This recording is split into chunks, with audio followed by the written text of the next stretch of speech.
Ողջույն հարգելի քույրեր եւ եղբայրներ, շնորհակալություն եմ հայտնում, որ միացաք մեր շաբաթօրյա Աստվածաշունչի սերտողությանը։ Այս շաբաթ մենք շարունակելու ենք մեր ուսումնասիրությունը նոր կտակարանից նամակ Հռոմեացիների։ Ուրեմն մենք ուսումնասիրել ենք 4-րդ գլուխը 1-ից 8 համարները։ Նախքան սկսելը, եկեք մեր գլուխները մի պահ խոնարհենք, աղոթենք եւ նաեւ ասեմ, ինչպես միշտ քաջալերում ենք բոլորին, որ քարոզը սերտողություն, այսինքն ուսումնասիրել, նայել մինչև վերջ եւ փոխանցել ձեր մտերիմներին։ Դուք էլ ձեր ավետարանության պարտականությունը կատարեք եւ երկնքի արքայության համար ձեր ծառայությունը արեք։ Եկեք ուրեմն աղոթենք ու սկսենք։ Տեր Հիսուս, շնորհակալ ենք մենք այս ամեն ինչի համար, շնորհակալ ենք տեխնոլոգիայի համար, շնորհակալ ենք Տեր բոլոր հնարավորությունների համար, որ թույլ ես տվել մեզ քո խոսքերը ուսումնասիրենք եւ հեռարձակենք ինտերնետային միջոցներով, Տեր Աստված, առցանցով,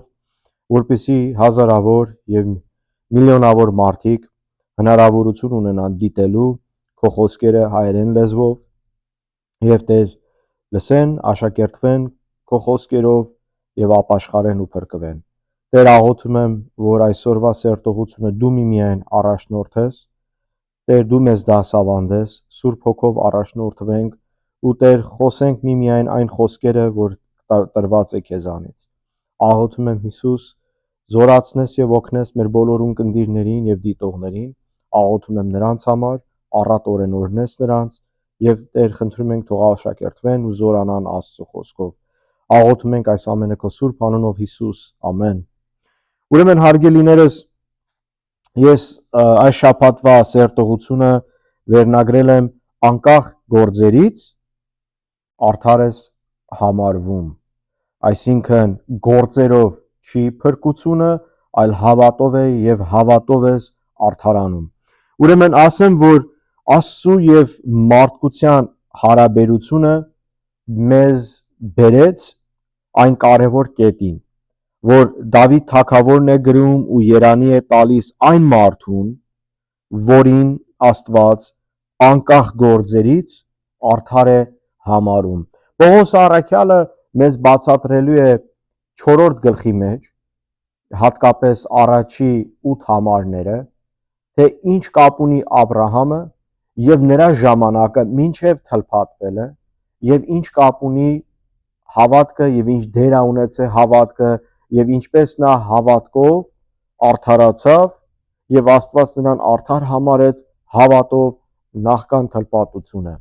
Աբրահամի ժամանակ դեռ օրենքը չկար եւ օրենքի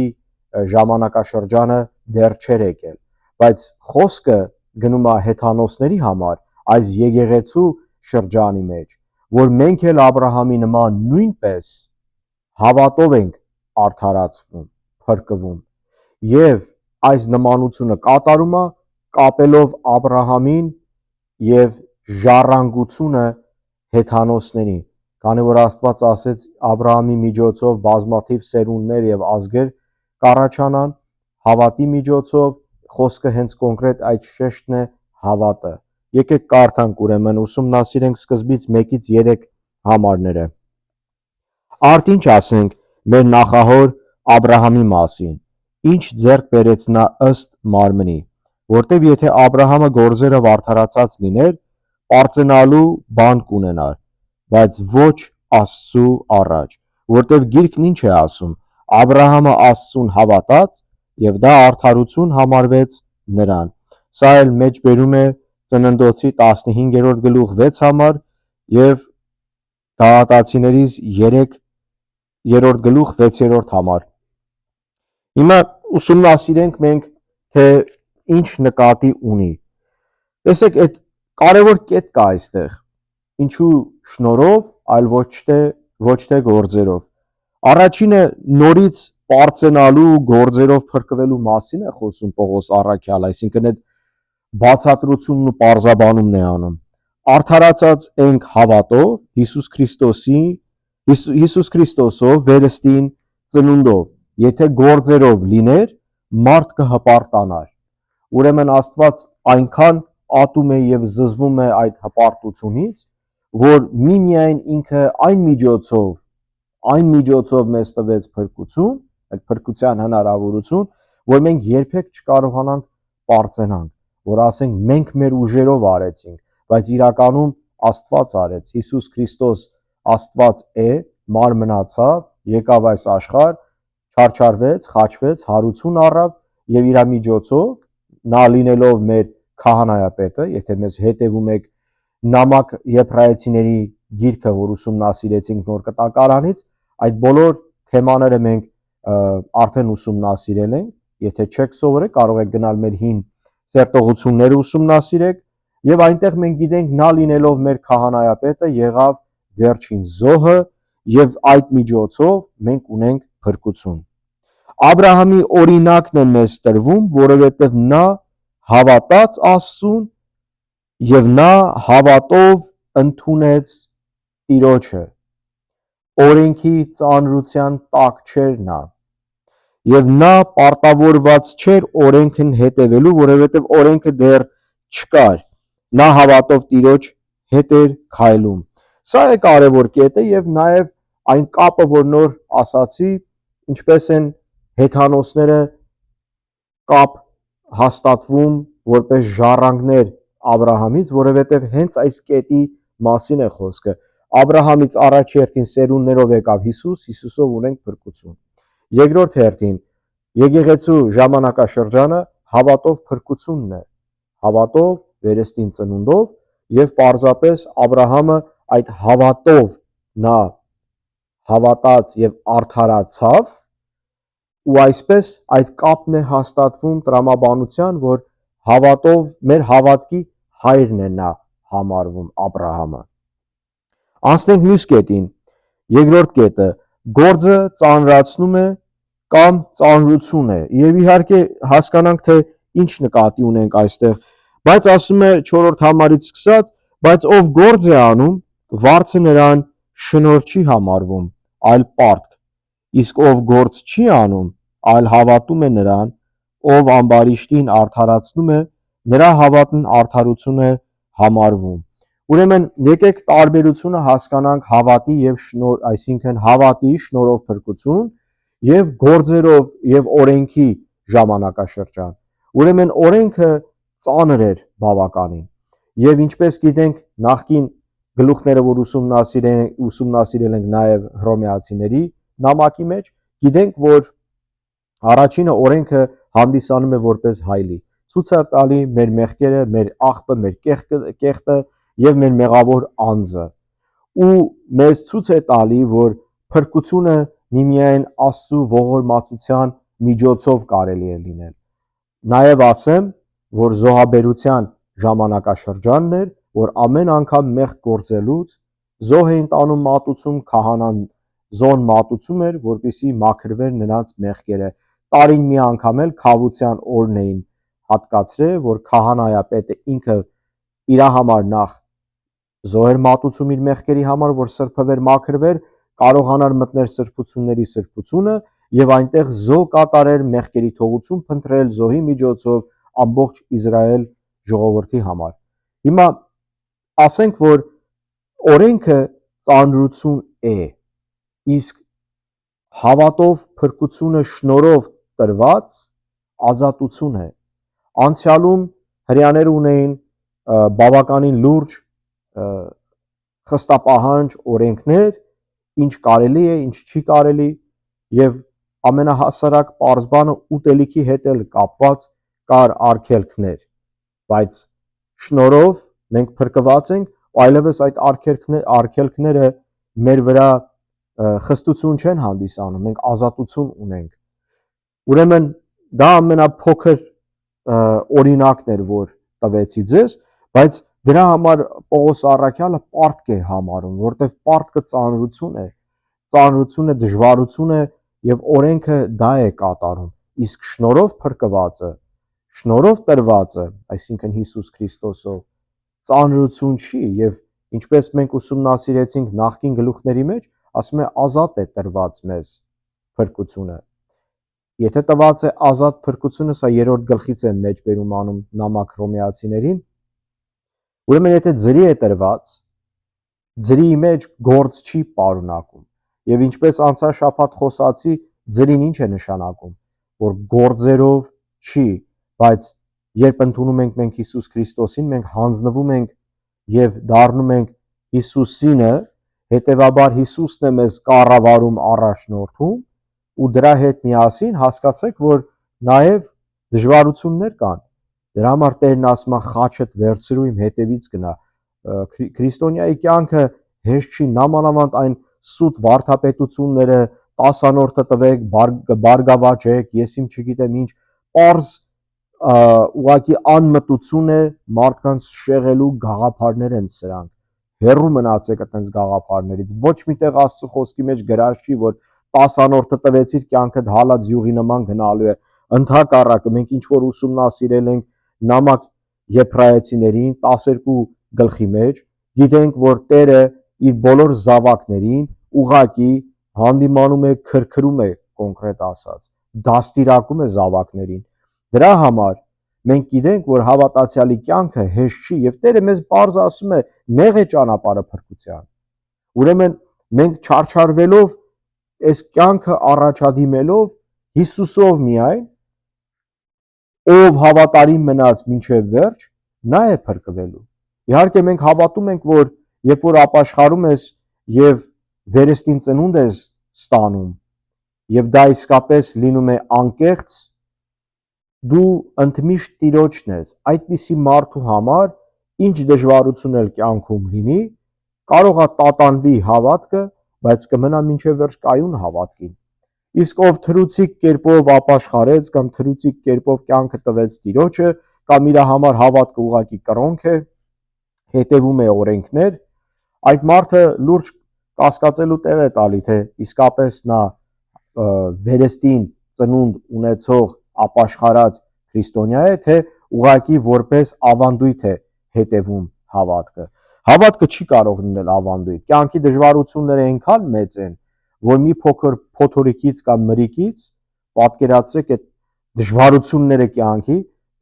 հավատքը կուրանա, կմոռանա ընդհանրապես Տիրոջը։ Ինչի պետք է հետևի մի Աստծուն, որ դժվարության ժամանակ կանչում է, միգուցե Աստված ձայն չի հանում այդ ժամանակ, բան չի ասում Տերը, որովհետև փորձության մեջ ենք։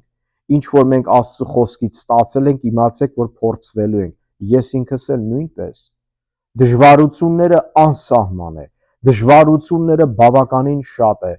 բայց իմացեք, որ բոլոր առաքյալների օրինակով, նամանավանդ Պողոսի, երբ որ բանտարկված էր, ինչ էր անում նա, պաշտում էր եւ պաշտամունքի մեջ էր Տիրոջը։ Մենք էլ պետք է նույն այդ տրամաբանությունը ունենանք։ Ուրեմն Տերը մեզ երջանկություն կտա դժվարության ժամանակ, մեզ չի ուրանա եւ չի մոռանա, բայց իմացեք, որ ասում է Տերը այս աշխարհում մենք դժվարություններ ու հալածանքներ կունենանք, փորձություններ կունենանք։ Պետք է այսինքն սպասենք, որ դա լինելու է։ Հավատքը երջանիկ ինչ որ ակումբ չի, գալիս ենք բոլորս հավաքվում ենք, մի քիչ երգում ենք, մի քիչ շփվում ենք, մի բաժակ, ասենք սուրճ ենք խմում իրար հետ կամ ինչ որ մի բան ուտում ենք իրար հետ, ժամանակ ենք անցկացնում ու գալիս ենք տուն։ Հավատքը դրա մասին չէ, լուրջ պատերազմ է, ժողովուրդ, լուրջ պայքար է, ցավալի պայքար է, տանջանքով լի պայքար է, բայց այդ ամեն ինչը մեզի տանում է դեպի փրկության։ Ուզում եմ դա շեշտեմ, որ բոլորս շատ ավելի հստակ լինենք եւ երբեք չմոռանանք, թե իսկապես հավատքը մեզանից Աստված ինչ է պահանջում։ Ուրեմն նա կներեք, ավելացնեմ, որ Աստված չի ուզում, որ մենք հիմնվենք մեր վրա, նաև ուզում եմ խոսքս նաև ավարտեմ կամ շարունակեմ գործերի եւ պարծենալու հետ կապված, այլ ուզում է, որ մենք հիմնվենք նրա վրա եւ Աստծո վրա հիմնվելով նաև փրկությունն է, որ մենք իրանից ենք ստանում եւ փրկության հարցն է լուծվում նրանով։ Այս կետն էլ է ուզում արագ շեշտեի ու անցնենք մյուս կետին, որը Դավիթի երանին է, 6-ից 8 համարներ։ 6-ից 8 համարների մեջ գրած է. այդպես էլ Դավիթն է երանի տալիս այն մարդուն, որին Աստված անկախ գործերից արդար է համարում։ Երանի նրանց, որոնց անօրենությունները ներվեցին եւ որոնց մեղքերը ծածկվեցին։ Երանի այն մարդուն, որի մեղքը Տերը հաշվի չի առնում։ Սա էլ Սաղմոսներ 32-րդ գլուխ 1-2 համարների մեջ է գրված։ Սկսենք առաջի հերթին Դավիթի մասին մի փոքր մեջբերում անել։ Դավիթ թագավորը մարգարե է նաև համարվում, այսինքն նույն մասշտաբով կամ չափով Եսիայի կամ Դանիելի հետ չէ, բայց ելի նա համարվում է որպես մարգարե եւ նա բազմաթիվ մարգարեություններ է գրել հենց կոնկրետ Հիսուսի մասին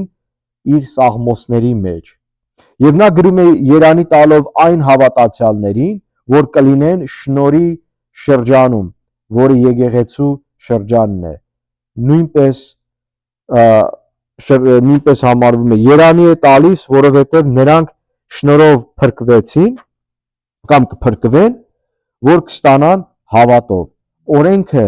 չեն հետևելու ու օրենքի ծանրությունը նրանց վրա չի լինելու, դրա համար երանի է տալի։ Մեծ տարբերությունը օրենքի եւ շնորհի միջև այն է, որ Աստված այլևս չի դնում մեր գործերը նժարի վրա եւ իր սրբության հետ կշռում չափում, քանի որ այդ դեպքում մենք երբեք չենք փրկվի, այլ մենք Հիսուս Քրիստոսով ենք փրկված։ Ու տեսեք, ինչ է Դավիթ թագավորն ուզում ասել։ Եբրայեցիներից նամակի մեջ 8-րդ գլուխ 12 համարի մեջ սրա համապատասխան համարը կա գրված եւ ավելի մեզ կօգնի կպարզաբանի թե ինչ նկատի ունի Դավիթ թագավորը։ 8-րդ գլուխ 12 համար գրած է, որովհետև նրանց անօրենությունները ներող կլինեն եւ նրանց մեղքերը ու նրանց անօրենություններն այլևս չեմ հիշի։ Սա էլ Երեմիայի 31-րդ գլուխ 31-ից 34 համարների մեջ է գրված։ Իհարկե հավատում ենք, որ նամակ եբրայեցիներին Պողոսն է նույնպես